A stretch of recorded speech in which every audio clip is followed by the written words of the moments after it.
everybody, welcome back to my channel. Hope everybody's having a girl day. Hope everything's going your way today. Today, I'm coming to you with a palette review. Yes. Today, I'm coming to you with an eye look. Swatches a review of the Naked Honey palette by Urban Decay. Yes, the Urban Decay Naked Honey palette.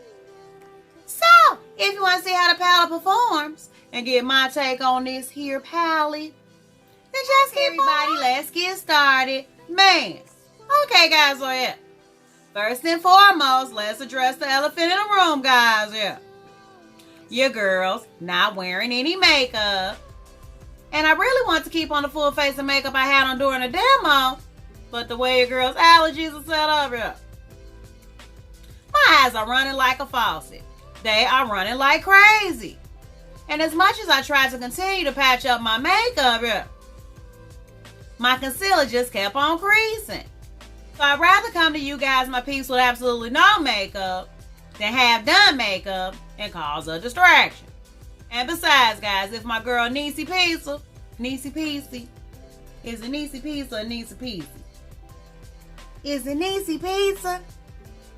Niecy Pizza. I gotta look up her name before I get on here saying wrong. And besides, guys, if my girl's Niecy Pizza and makeup struggles can do it, then so can I. So let's get started. So as you know by the thumbnail and the intro, we'll be talking about the Urban Decay Naked palette today. And while your girl absolutely positively gravitates to bright and vivid colors, there's no escaping it, guys. Fall is on the way. And what better way to graduate from color and ease into neutrals than to use an Urban Decay palette? First, let's talk about the packaging.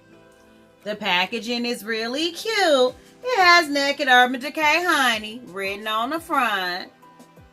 And the palette is a nice texture, coppery bronze. Yeah.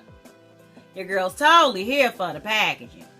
And on the back of the palette, it lets you know a little bit about where the palette was assembled, which was in the Dominican Republic. The palette was made in China. And it also lets you know the many places that the palette is distributed by. You'll find Urban Decay's website. And it lets you know the shelf month of this palette is 24 months. And the pans in the palette have a net weight of 0.95 grams or 0.033 ounces each. The palette has a full-size mirror like all of Urban Decay's palettes do. And when you open her up, guys, here are the colors. The palette has 5 shimmers, 1 frosted matte, and the rest are all mattes. And when looking at the color story of the palette, it is most definitely absolutely fall all the way. You've got some true gold, rose gold, bronze, and coppers. And the mattes are warm and neutral as all get out. Now, one thing that most definitely absolutely cannot be denied about the Naked Honey is that the performance and quality of every shade in the palette is most definitely absolutely there. And while with some mattes out there, the more you try to build them up, the patchier they become, I found that not to be the case with the mattes in the Naked Honey palette. Not only did the mattes pack on my lid without any fallout, but they blended like a dream. If there are one area of opportunity I would say the mattes in this palette has, is that the shades of some of the mattes are very closely related. While this shade Hive and this shade Drip look slightly different in the pan, if you use both of those shades in the same eye look, you can hardly tell a difference. This shade is Drip and this shade is Honey. But other than that, guys, I have zero complaints about the mattes in this palette. But about these shimmers, though. The shimmers are bad. No matter what technique you use, the shimmers are bad. Every single shimmer I used in the palette, I applied on a dry base. When I used the shimmers with a wet brush, the shimmers were blinding. When I used them on a dry brush, they were shining too. If there were just one area of opportunity I would say the shimmers of this palette has, is that two of the shimmers in the palette look closely related. While in the pan, this shade Honey most definitely looks like the standout, Golden is not far behind. This shade is Honey, and this shade is Golden. And while Honey most definitely pulls a little bit more yellow than Golden, and they are different shades, they're not quite different enough. Other than that small area of opportunity with the shimmers, I have absolutely no complaints about the shimmers. The shimmers are back.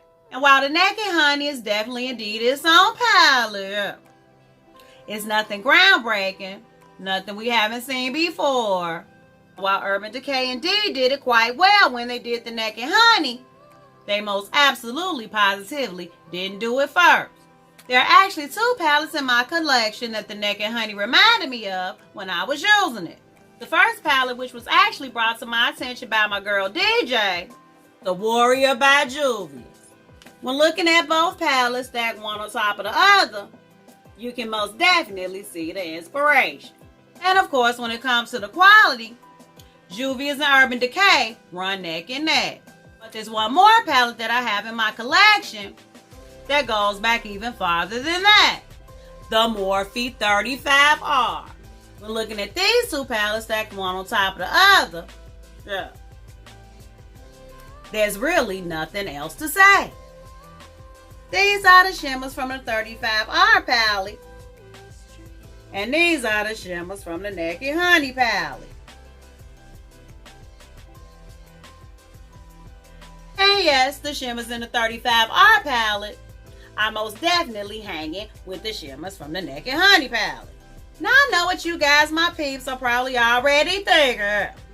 There's absolutely no shade in the 35R palette like that shade Honey.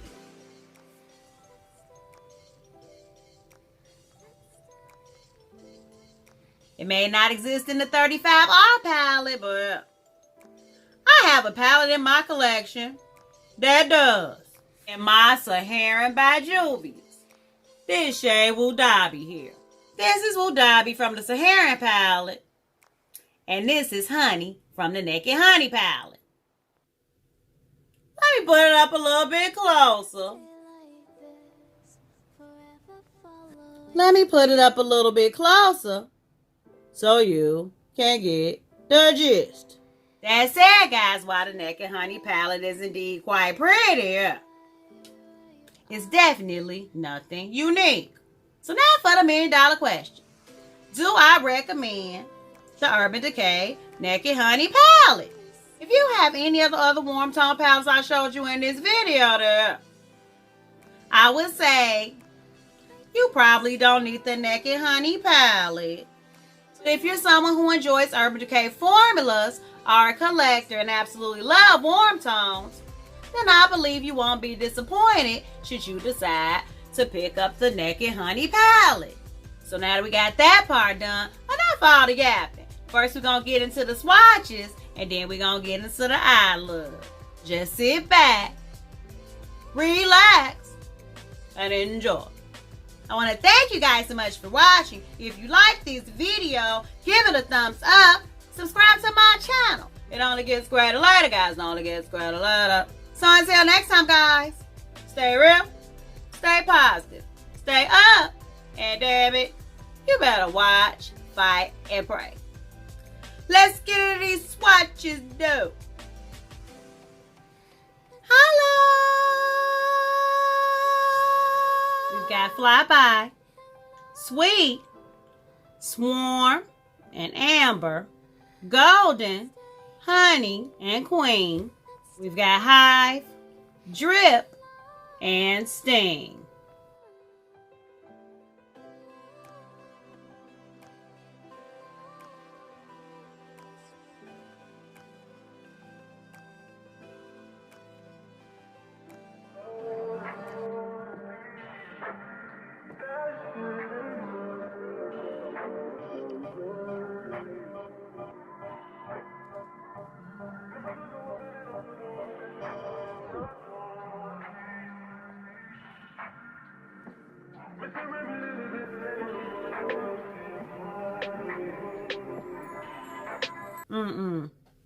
That's not a good brush for that, Lily. We got to do something different. Because that is not the business. Okay, we're going to try this one. See what it do, what it do, what it do.